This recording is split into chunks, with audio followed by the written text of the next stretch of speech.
NBC News in Washington, the longest-running show in television history. This is Meet the Press with Kristen Welker. Good Sunday morning. President Trump is overseas for the most extensive foreign trip of his second term, trying to secure trade deals with key Asian nations, including a high-stakes meeting with China's President Xi Jinping later this week. It comes amid turmoil at home and abroad, escalating tensions against Venezuela with the U.S. deploying a carrier strike group to the region. A government shutdown entering its fourth week with federal workers missing their first full paychecks and lines growing outside of food banks. Inflation ticking up in September with prices increasing for goods such as beef, clothing, furniture, and airline tickets. And fierce backlash over the demolition of the East Wing of the White House. The stunning images, part of the biggest changes to the White House in nearly a century to make way for President Trump's new ballroom. It's funded by private donors, including Comcast, the parent company of NBC Universal. But we begin this morning with the president's attempted diplomacy and deal-making in Asia.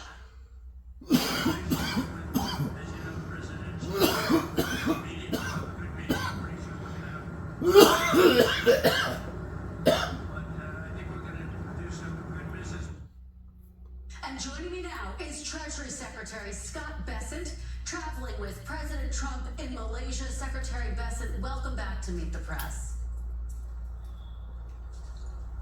Kristen, good to be with you. Well, it is wonderful to have you. You are there meeting with your Chinese counterparts ahead of President Trump's planned meeting with President Xi of China. Mr. Secretary, do you believe that China is ready to make a trade deal? Kristen, I can tell you they are, because we just finished 2 days of negotiations and we've created a framework for the two leaders to discuss on Thursday in Korea.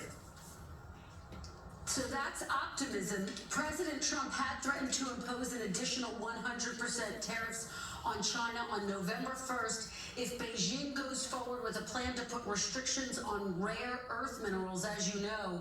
If China refuses to pull back those restrictions, Mr. Secretary, can you confirm that President Trump will, in fact, impose those 100% tariffs against China?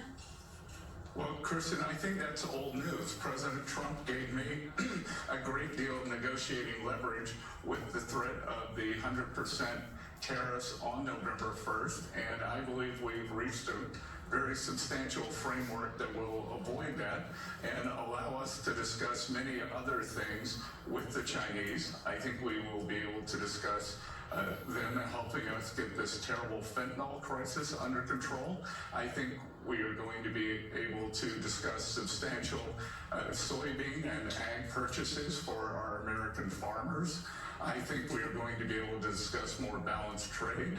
And I'm not going to get ahead of the two leaders, but I think that they will also be discussing President Trump's global peace plan that he's been so successful at, both here in Asia, the Middle East, and now he's looking to Ukraine, Russia. Mr. Secretary, you said a couple of significant things. It sounds like you're saying you are not anticipating a 100% tariff against China on November 1st, and seems like you're saying that China is poised to purchase soybeans to open up those markets again?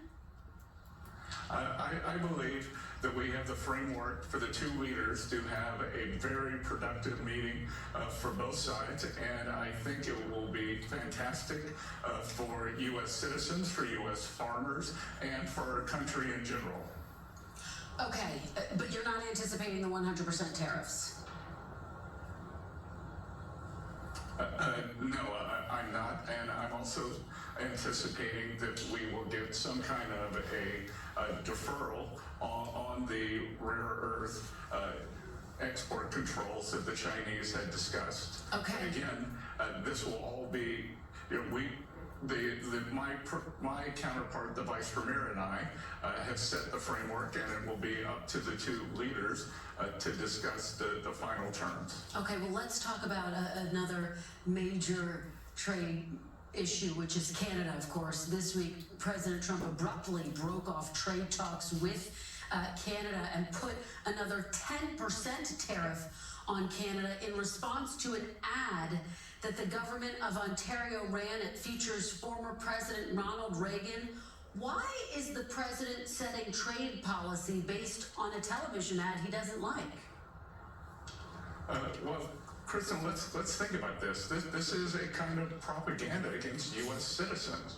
You know, it's psyops. Why would the government of Ontario? I'm told that they have spent or were planning to spend up to $75 million on these ads to come across the U.S. border. So what was the purpose of that other than to sway public opinion? And it's some kind of propaganda that the premier of Ontario unilaterally launched. Will the 10% tariffs apply to all Canadian goods, Mr. Secretary? Kristen, I've been traveling since this unfortunate event happened. I know that the ad's been taken down, so we'll have to see. But I just think it was terrible judgment by this premier, who has a bit of a reputation for being a hothead. Does the president know if the tariffs will apply to 10% tariffs will apply to all Canadian goods? Has he made a determination about that? What? Well, I'm sure he knows, and I'm sure the Ambassador Greer knows. But again, we're here out in Asia, and we're doing these big trade deals out in Asia. We just signed the Malaysian deal today, which was fantastic. And I've been spending the past 2 days negotiating with the Chinese. So whatever is going on back in North America, I think is taking second fiddle to President Trump's leadership out here in the Pacific. Okay, let me ask you about